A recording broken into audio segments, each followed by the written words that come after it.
ഇക്ക ഇങ്ങോട്ട് നോക്കി നമുക്ക് ഊട്ടി വിടല്ലേ? ഈ നേരത്തോ? ആ സമയം ഇപ്പൊ എത്രയായി? 11:30 ഈ നേരത്ത് ഇപ്പൊ ഫുഡ് ഉണ്ടാക്കാൻ എന്നെ കൊണ്ട് കഴിയോ? ഫുഡൊന്നും ഉണ്ടാക്കണ്ട, ഫുഡൊക്കെ നമുക്ക് അവിടുന്ന് കഴിക്കാം. അവിടുത്തെ ഫുഡ് ഒന്നും വെച്ച് പറ്റില്ല, അതാണ് പ്രശ്നം. ഇതാണ് ഞങ്ങളെ പ്രശ്നം. ഇപ്പം ഇതിനുള്ള സൊല്യൂഷൻസ് കയ്യിലുണ്ട്. എന്താ അത്? അതൊക്കെ ഞാൻ പറഞ്ഞത്, നിങ്ങൾ വേറെ റെഡി നമുക്ക് ഇപ്പൊ തന്നെ അങ്ങ് വിടാം. ഞാനിപ്പോ ഉള്ളത് ഊട്ടിയിലാണ് കേട്ടോ. അപ്പൊ നമ്മൾ കേരളീയര് ആര് ഊട്ടിയിൽ വന്നാലും നമ്മൾ ആദ്യം അന്വേഷിക്കുക എവിടെയാണ് നമ്മുടെ മലയാളീസിന്റെ ഫുഡ് കിട്ടുക, നാടൻ ഫുഡ് എവിടെ കിട്ടുന്നതാണ്.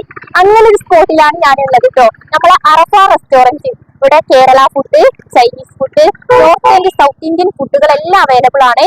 നല്ല അടിപൊളി ഫുഡാണ് കേട്ടോ. അപ്പൊ നമ്മളെ കൂടെ അറഫ റെസ്റ്റോറന്റിന്റെ ഓണർ ഉണ്ട്. ഇവര് മലപ്പുറം ജില്ലക്കാരൻ തന്നെയാണ് കേട്ടോ. അപ്പൊ ഏതൊക്കെ ഫുഡ് കാര്യങ്ങളുള്ളത് പറഞ്ഞു. മെയിനായിട്ട് ഇവിടെ മന്തി, Kerala biryani, Kerala meals, beef, mutton, പിന്നെ കാട ബിരിയാണി ഐറ്റംസ് ആണ് മെയിനായിട്ട്. പിന്നെ ചപ്പാത്തി, പൊറോട്ട എല്ലാം കേരള സ്റ്റൈലാണ്. അതെ, എല്ലാം അവിടെ ഉണ്ടാവും. ഓക്കെ, അവിടെ കുറച്ചുണ്ട്, എല്ലാ ഐറ്റംസും ഉണ്ട്. അടിപൊളി ഫുഡ് എന്ന് പറഞ്ഞാൽ അടിപൊളി ഫുഡാണ്. ടേസ്റ്റിന്റെ കാര്യത്തിൽ ഒരു കോംപ്രമൈസ് ഇല്ല. അപ്പൊ നമ്മൾ ആരെങ്കിലും ഊട്ടി വരികയാണെങ്കിൽ ഈ സ്പോട്ട് വിസിറ്റ് ചെയ്യാൻ മറക്കണ്ട.